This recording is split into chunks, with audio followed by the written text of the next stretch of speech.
आरोग्य विभागात चमच्याकडून वरिष्ठांची दिशाभूल, जिल्हाधिकाऱ्यांच्या पत्रानंतरही कारवाई नाही। पाहूया प्रतिनिधी मकसूद अली यांचा विशेष रिपोर्ट। यवतमाळ जिल्हा आरोग्य विभागात नियम धाब्यावर बसवत अस्थायी डॉक्टरांना 1.5 कोटी रुपये 7व्या वेतन आयोगाचा फरक म्हणून वाटप करण्यात आले होते। हे प्रकरण उघडकीस आल्याने आरोग्य विभागात चांगलीच खळबळ उडाली आहे। या प्रकरणी एका सामाजिक कार्यकर्त्याने जिल्हाधिकाऱ्यांना तक्रार दिली। त्यानंतर जिल्हाधिकाऱ्यांनी याबाबत जिल्हा पोलीस अधीक्षक यांना चौकशी करून फौजदारी कारवाईचे पत्र दिले। त्या पत्राला वर्ष होत आले, मात्र पोलीस विभागाकडून अद्यापही कार्यवाही करण्यात आली नाही।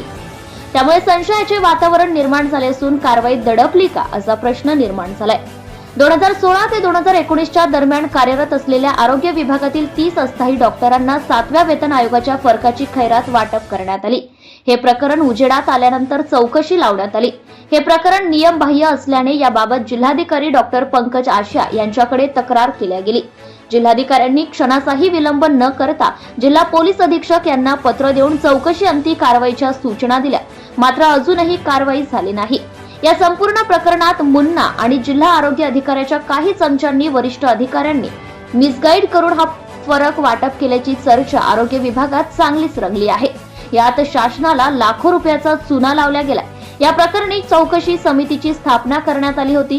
प्रथम दर्शनी आरोग्य विभागातील 6 जण दोषी आढळून आल्याची माहिती आहे। त्यांच्यावर अजूनही कारवाई नाही। आता नेमकी काय कारवाई केल्या जाते याकडे लक्ष लागले आहे। Subscribe now and press the bell icon. Never miss an update.